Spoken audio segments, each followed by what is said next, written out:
오늘은 17세기 영국사, 지난번 16세기 영국사에 이어서 17세기에는 영국의 역사가 어떻게 흘러갔는가를 한번 생각하면서 우리 교훈을 받기로 합니다.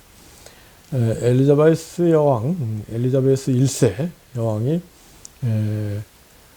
16세기 후반부 1560년경에 왕이 돼서 1603년 죽었을 때까지, 그러니까 40년을 통치를 했는데 아주 독신으로 살면서 통치를 잘했다는 거죠. 이 사람들이 결혼하고 자녀 또 이렇게 저렇게 또 정욕 가운데 휩싸이면 판단이 제대로 안 되는 거 아니겠습니까? 영국의 그 여왕, 엘리자베스 여왕, 빅토리아 여왕 때 최고로 강성한 나라가 됐는데, 그건 하여튼 어떻게 보면은 남자들은 늘 욕심, 정욕의 위험 가운데 있지만은 여성분들은 좀 덜하지 않습니까? 그런 점도 있는 것 같아요. 남자들 잘났다고 할까 아무것도 없다. 그런데 이제 엘리자베스 여왕이 독신으로 1603년 죽은 뒤에 그 튜더 왕조 헤일리 메세 후계자를 찾다 보니까 스코틀랜드 왕이었던 스코틀랜드로서는 제임스 6세라는 왕이 있었는데, 이 제임스 6세가 헤일리 7세의 후손이었습니다. 이 제임스 6세를 잉글랜드로 데려와서 제임스 1세 왕이 됐거든요. 그래서 최초로 잉글랜드, 스코틀랜드가 같은 왕 밑에 한 나라가 됐다고 할까요? 그런 의미가 있습니다. 제임스 1세, 우리 기독교 신앙인들은 킹 제임스 버전, 신약 성경 영어 번역 성경 가운데 가장 권위 있는 성경, 지금도 킹 제임스 버전을 가장 권위 있게 보지 않습니까? 그리스어 히브리어 원어에 충실하다고 하는 거죠. 킹 제임스 버전 번역을 성경을 할 정도로 굉장히 믿음이 좋은 사람. 그 당시에는 17세기까지, 18세기까지 다들 열심히 믿으려고 했죠. 19세기 들어오면서 이제 계몽주의, 이성주의, 비판주의, 이런 게 되면서 조금 신앙이 흔들렸지만, 17세기, 18세기까지만 해도 다들 열심히 신앙생활을 하려고 한 게 서양 사람들입니다. 그것을 제임스 1세도 이 킹 제임스 버전 성경을 번역할 정도로 신심이 좋은 거죠. 이 제임스 1세는 아버지가 달리경 헤일리 스튜어트, 어머니가 이제 메리 스튜어트. 원래 스코틀랜드 여왕 메리 스튜어트가 프랑스에서 주로 살다가 프랑스 왕하고 결혼하면서 굉장히 카톨릭적이었고, 그런데 이제 스코틀랜드로 돌아와서 프랑스 왕이었던 남편 죽은 다음에 스코틀랜드로 돌아와서 또 이렇게 여전히 화려하고 화찬란한 그런 삶을 살고, 재혼한 달리경 헤일리 스튜어트를 죽이고 다른 남자하고 눈이 맞았다든가요. 그러니 스코틀랜드 제후들이 일어나가지고, 이런 여왕은 필요 없다 해가지고 쫓아내버렸어요. 죽지 않으려고 잉글랜드로 도망가서 나중에 또 비참하게 죽는데, 어머니가 그런 사람이었죠. 그래서 어머니가 쫓겨난 뒤에 제임스 6세로서 한 살 때 1567년인가 제임스 6세 스코틀랜드 왕이 됐습니다. 근데 이제 1603년 그러니까 한 거의 뭐 40살 됐을 때 이 잉글랜드, 스코틀랜드 왕으로 제임스 1세로 왕이 돼서 한 1615년인가요?까지 통치를 아주 상당히 잘했어요. 25년인가 이 제임스 1세의 경우는 아이고 어머니가 이렇게 개판치고 그러면서 막 스코틀랜드의 제후들 귀족들 가운데 막 호랑이 같은 제후 귀족들 가운데 막 겨우 이렇게 자라는 그런 상황이었으니 파란만장한 삶을 산 거 아니겠습니까? 그래서 이제 잉글랜드, 스코틀랜드 왕이 됐을 때 국민들, 귀족, 제후들 생각이 뭔가를 헤아리면서 이제 영국은 의회 제도가 이제 막 있었지 않습니까? 의회의 의원들의 뜻을 받들고 그러면서 비교적 통치를 잘한 편이라는 거죠. 그런데 이제 엘리자베스 여왕이 너무나 통치를 잘해가지고 제임스 1세가 별로 이름이 없지만 그래도 비교적 통치를 잘했다고 합니다. 그리고 나서 이제 제임스 1세의 아들이 찰스 1세가 왕이 됐는데 이 찰스 1세 왕권 신수설을 고집해가지고 뭐 16세기 뭐 17세기 전반부까지 찰스 1세까지 크로멜이 이제 청교도 혁명을 일으키는 건데 그 전까지는 뭐 왕들이 왕권 신수설을 양보를 안 하려고 했어요. 근데 왕권 신수설 저는 이게 사도 바울의 한계라고 생각하는데 사도 바울은 뭐 AD 1세기에 위에 있는 권세에 굴복하라 뭐 혁명할 생각하지 말아라. 기독교인이라고 해서 막 혁명을 일으키면은 기독교가 살아남겠습니까? 그래서 왕권 신수설을 로마서 13장에서 얘기하고 있잖아요. 또 하나는 이제 노예제도를 시인한 거. 그 다음에 여자들은 교회에서 잠잠하라. 이게 이제 사도 바울의 3대 한계라고 저는 생각합니다. 그 중에 이제 왕권 신수설이 이 역사의 발전에 굉장히 장애를 일으킨 거죠.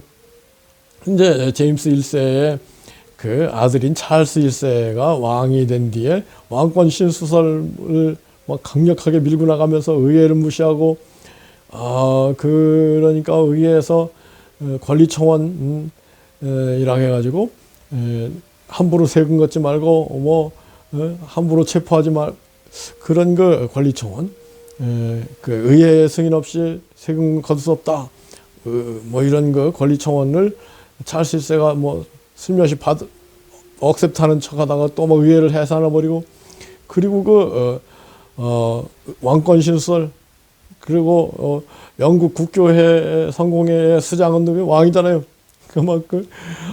내가 왕으로서 스코틀랜드와 영국의 왕으로서 잉글랜드 왕으로서 내가 수장인 영국 국교 성공회를 내 시민들 다 믿어야 되는 거 아니냐 해가지고 근데 스코틀랜드는 존 녹스를 중심으로 해서 제후와 귀족들이 장로교를 믿었거든요. 근데 스코틀랜드 사람들한테도 국교를 믿어라 막 그렇게 하니까 스코틀랜드에서 막 반란을 일으키고 이 스튜어트 왕조라고 하는데요. 이 제임스 1세, 찰스 1세 원래 스코틀랜드 여왕이었던 메리 스튜어트의 후손 아닙니까? 그런데 그렇게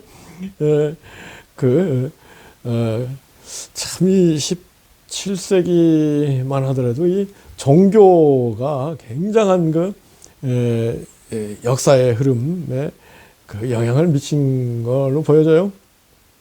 근데 이제 찰스 1세가 그렇게 막 국교를 스코틀랜드에 강요하려다가 스코틀랜드에서 막 반발이 일어나고 또 의회를 무시하고 의회도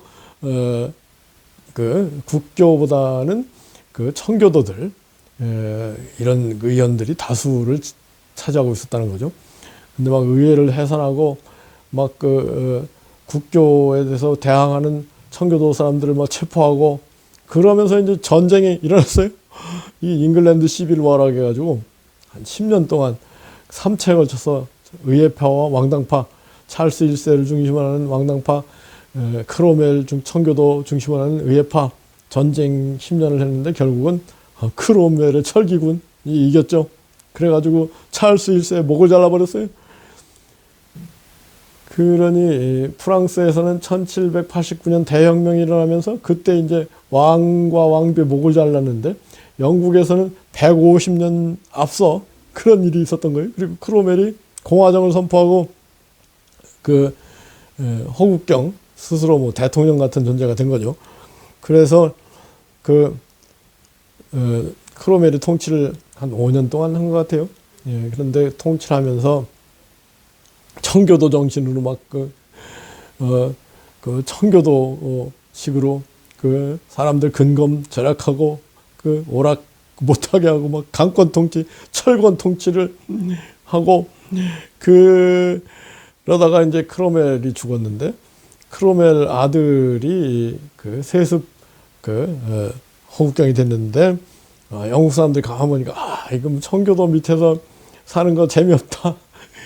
보니까 또 크로멜 아들은 좀 시원찮고 그러니까 아이고 이제 다시 또 왕정으로 돌아가고 싶다 생각해가지고 프랑스로 망명해 있던 그 찰스 1세의 아들 찰스 2세를 데리고 와서 왕으로 세웠다는 거죠. 왕으로 세우면서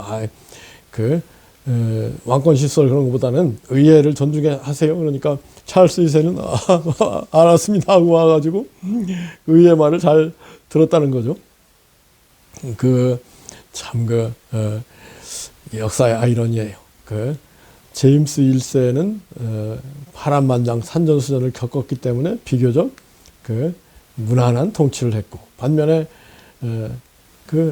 별 어려움 없이 왕자 노릇을 하던 찰스 1세는 청교도 혁명에 비참하게 목이 댕강 날아갔고 그 찰스 1세의 아들 찰스 2세는 아버지가 그렇게 죽고 막 프랑스에 가서 겨우 망명 생활하다가 돌아왔으니까 또 이제 눈치를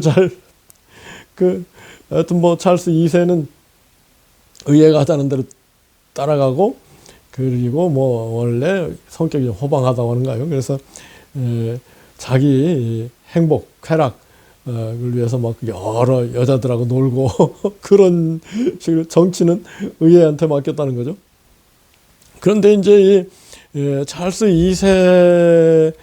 2세가 들어와서 아버지를 죽인 그 청교도 그 사람들 찰스 1세를 죽인 그 사람들 가운데 그래도 26명을 골라내서 사형을 시켰다. 그것도 그 온건한 처단이었다. 뭐 우리나라 연산군 같으면은 누구죠? 폐비 윤씨 원수 갚으려고 막 많은 사람들 죽였는데 뭐 수백 명 죽였을 거예요. 그런데 찰스 2세는 돌아와서 찰스 아버지를 참수한 그 사람들 가운데 26명을 골라내서 사형시키고 한 뭐 50명을 또 뭐 귀양을 보내고 그랬다던가요.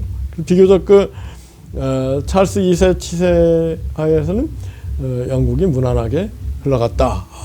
그런데 이제 이 찰스 2세의 아들이 제임스 2세인데 제임스 2세는 그 프랑스 왕녀하고 결혼을 하면서 프랑스는 카톨릭이 강한 나라거든요. 그래서 제임스 2세가 와이프 부인 왕비의 말을 들어서 자기도 카톨릭이 됐다는 거예요. 그러니까 이제 헨리 8세가 1635년에 이제 수장령을 통해서 카톨릭하고 빠이빠이하고 국교를 시작했는데 이제 150년이 흐른 거죠. 150년 동안에도 국교회와 뭐 카톨릭 지금도 영국의 카톨릭이 만만치 않습니다. 스코틀랜드에도 뭐 카톨릭 믿는 사람들 많이 있죠. 또 어제 무슨 통계를 보니까 미국에서 카톨릭 신자가 9천만 명? 미국의 최고 큰 그 교단은 카톨릭이라는 겁니다. 이 서양 사회에서 지금까지 카톨릭이 만만치 않은 것이죠. 그런데 그런 그 흐름이니까 카톨릭이 정말 참 기독교 아니냐 하면서 제임스 2세가 다시 또 카톨릭을 와이프하고 같이 막 이렇게 영국에 들여오려고 하니까 영국의 그 성공의 지도자, 영국의 국교 아래에서 150년 역사가 지났는데 또 갑자기 무슨 카톨릭이냐 해가지고 영국의 제후들이 안 된다 해가지고 제임스 2세 딸이었던가요? 메리 2세인데 가 이제 네덜란드의 오렌지공하고 결혼한 이 딸이 있었는데 이 메리 2세 오렌지공한테 우리가 이 카톨릭으로 돌아가서 되겠습니까? 네덜란드는 뭐 더 확실한 개신교 나라잖아요. 그 오렌지공한테 부탁해가지고 오렌지공이 군대를 끌고 와서 장인인 제임스 2세를 추방해버리고 그리고 부인인 메리 2세와 윌리엄 3세로 등극하면서 이 17세기가 넘어갑니다. 18세기 넘어가는 건데 여하튼 이때 이제 권리장전이라고 해가지고 확실하게 왕은 의의 말을 무조건 들어야 된다. 세금 내는 문제, 뭐 여러 가지 통치하는 문제, 전쟁하는 문제, 모든 문제를 체포하는 문제, 벌 주는 문제, 의회 동의 없이 승인 없이 왕이 그런 일을 할 수 없다. 그러면서 이제 입헌군주제가 최초로 전 세계에서 확립된 게 이 권리장전 1688년이라는 거죠. 큰 피 흘린 일 없이 그 전까지만 해도 전제군주 비슷했는데 입헌군주제 민주주의로 간 이게 그래서 명예혁명이라고 한다는 거죠. 그래서 프랑스 대혁명보다 100년 전에 이 입헌군주제가 확립되고 원만하게 큰 역사의 굴곡 없이 영국이 발전하면서 해가 지지 않는 나라, 전 세계의 모든 식민지가 있는 나라로 18세기, 19세기 영국이 부강한 나라가 되는 거죠. 하여튼 여기서 부인을 잘 만나는 것도 중요한 것 같아요. 부인의 신앙, 부인이 독실한 카톨릭이니까 제임스 2세도 부인 따라서 독실한 카톨릭을 하려다가 이렇게 망했단 말이에요. 역사의 흐름 같은 걸 잘 보면서 우리가 굳이 카톨릭이 아니면 카톨릭에 목숨을 건다, 개신교에 어느 교파에 목숨을 건다 이럴 필요는 없는 것 같아요.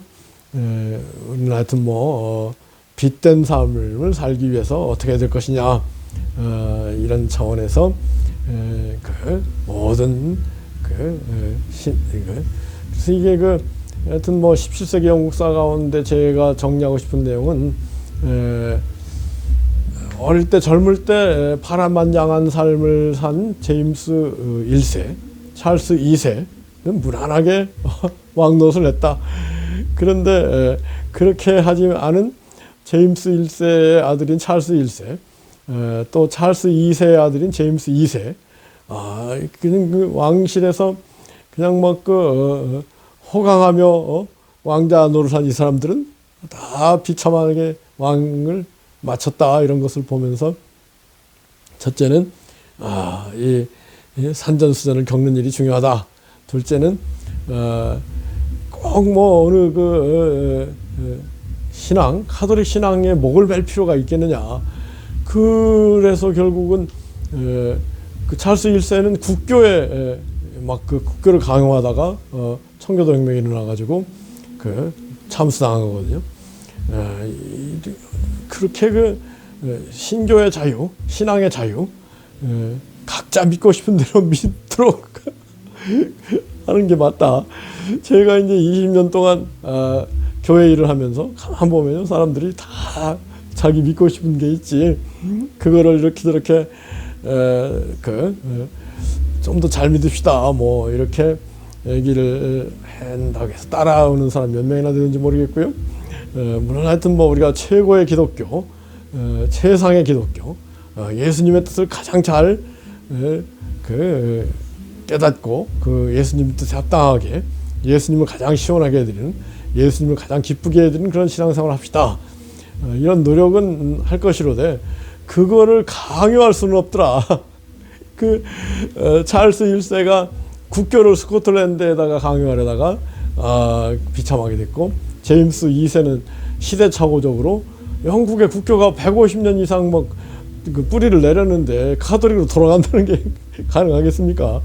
그래서 왕노릇 못하고 쫓겨나고 그런 결과가 된 걸 보면은 하여튼 뭐 신앙은 그 큰 흐름 가운데 작은 개선을 꿈꾸는 게 필요하다 할까요? 너무 혁명적으로 움직였 때는 반발이 더 클 수도 있다 그런 생각을 했네요. 여하튼 뭐